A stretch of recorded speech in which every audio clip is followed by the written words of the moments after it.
هو للخلق رحمة واسفا صل يا رب ثم سلم على من هو للخلق رحمة واسفا يا رسول الله صل يا رب ثم سلم على من هو للخلق رحمة واسفا صل يا رب ثم سلم على من هو للخلق رحمة يا رسول الله كيف ترك رقيك الأنبياء يا سماء المدى.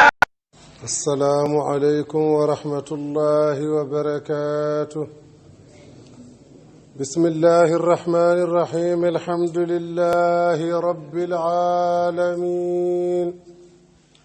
اللهم صل وسلم وبارك على سيدنا ونبينا ومولانا محمد وعلى آله وصحبه أجمعين. ورضي الله تعالى عن شيخنا القطب المكتوم أحمد بن محمد. no heewiri fof ko goonga so dawi firtat ɗum haala ɓe mbi holi baɗɗo ni ɗeɗo geɗe bonɗe kantorɗe hol baɗɗo ni allaji men ndi qaalu ɓe mbi sami'na fatan yazkuruhum yuqalu lahu ibrahim. won e sukaɓe ɓeyde cukalel gotel candolingel gila jibina meeɗani yidde ɗi sanameji omo aybinanno omo yanno wawa he batte so tawi dañi ɓernde waddi ɗum ko o tan ngati o meeɗa arde ɗo o meeɗa tenandeɗi o meeɗa yiddeɗi o meeɗa mantudeɗi so won baɗɗo ɗo ko boni ko o. qalu fa atu biha ala ayuni nnasi laallahum yashhadun. jeeya gaddoyomo hakkude yimɓe fof daro o haalana en so kanko waɗi ɗum. neɗɗo goto suusa waddi ɗum, tagore Allah suusa waddi ɗum. kono noon gaddoyemo yimɓe ɓe fof daro ƴeewen so kanko waɗi. ibrahima addoyama, police ɓe ne giwri yeeso, ɓe ne giwri ñaamo, ɓe ne giwri caggal, ɓe mbaɗanimo sécurité, ɓe mbaɗata ko sécurité woto bonnude sécurité mabɓe, saabu sécurité mabɓe koko boni allaji mabɓe pirtima. laamuji fenade so konngol gonga dilli kamɓe fof ɓe dillat. laamuji fenade so konngol gonga dilli polisaɓe mabɓe fof jaltat. nde wonno joom fenade yiɗa haalanede fenade mum, sa memi joom fenade nde ɗo fenade ɗo heewi ɗo tan guite mum gojjat. ɓe gadduyimo laallahum yashhadun.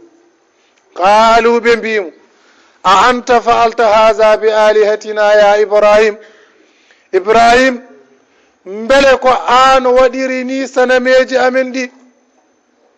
an waɗini ko an waɗi ɗe golle bonɗe kantorɗe mettuɗe jangtade. qala ibrahima wiɓe bal wona min faalahu kabiruhum haha. o mawɗo oɗo on tawi mawɗo ene rondi jambere, on tawi mawɗo ene wakki jambere, o fi cukalon fof ene wakki jambere, o kay ko waɗi. kabiruhum haha fasaluhum, namdo ɗe gañaɓe ɓe waraɓe ɓe, namdo ɗon barɗo in kanu yandigun, so tawi ɓe kaala namdo ɗeɓe. ɗum ɗo ko uslubul balaga, wiyete uslubu tahakkum. sa anda mbiya nabiyullah ibrahima wi bal ko ɓe mbaɗi, o wi wona kanko waɗi, ko penɗo ala, fenade ala ɗo. saabu wo inna min asalibi tahakkum uslubu tahakkumi fi lbalag la yujadu fihi sidqun wala kazibun wala ta'wilun wala ta'dilun wa innama istihza'un min almutakallimi lilmutakallam wa innama istihza'un wa tankirun wa ta'jizun lilmukhadabi ala almukhatab. ɗum ɗo ko uslubul balag. ibrahima ene wiyaɓe sonno kon joom haqqillaji ko on ponno ɗon namdade kono wona min, saabu allah mawɗo o hiri sukaɓe ɓe ene mawnine, omo mawnine ko kanko hiri, wona o noon moɓe jiyata o, kono o yiɗi udditante ɓe damal ko allah mawɗo o. so tawi oɗo ene rewe ɓe ene ndewe, min baabi awla omo hani wadde kiram, ko nawliraɓe kani hirrodirde. saabu pular wi so debbo hokkama yo yeeyoy hunde fof omo wawi jarnude o artira, omo wawi wasde jarnude o artira so wona nawliro makko. So debbo hokkama nawlum yo yeeyoy, so jarni yeeyat, so jarnani ñamlirat. debbo kam meeɗa yeeyode nawliru mum artiri. so dañi jeeyo o cottotoɗo o yeeyat, so dañani cottotoɗon o ñamlirat. so tawi o kay kiram ene woodi ko hakkude nawlir e nawliraɓe ɓe ke hani wonde, o waɗi ɗum. so tawino o wawi wadde ɗum, o ne jogui mawɗo mum allahu rabbu samawati wal ard, wadde ko on hani rewede. kono noon nde wonno ko min usulubi tahakkum, faraja'u ila anfusihim. alfa o aadifatun, faaw gonɗo ɗo ko harfu adfin, kono won ma'dufu ala jumlatin mahzufin, ko momtaɗo ko e jumla momtaɗo ha laaɓi. kawis allah jodgol qissa ibrahima e qur'an, kawis allah jodgol uslubu haala ibrahima e qur'an, kawis allah to oɗo qissa ari e suratul anbiya, annabaɓe ene ka issaji mum ene cati qissa ibrahim. fil kitabi maryam, qissa ibrahim, qissa ayyub, qissa yunus, qissa zakariya.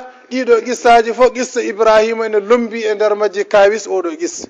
kawis qissa ibrahima to ari to suratul an'am, wa iz qala ibrahimu li abihi azar.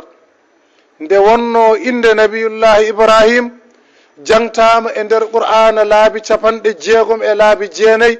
inde nabiyullahi ibrahima ene jangte e qur'an laabi 60 e laabi 9. note ɗum no feewi, nangon ɗum e haqqillaji mon. inde nabiyullahi ibrahima ene jangte e nder qur'anil karim. hen laabi 15 ko ibrahimu daf'aɗo, laabi 50 e laabi 4 keddiɗi.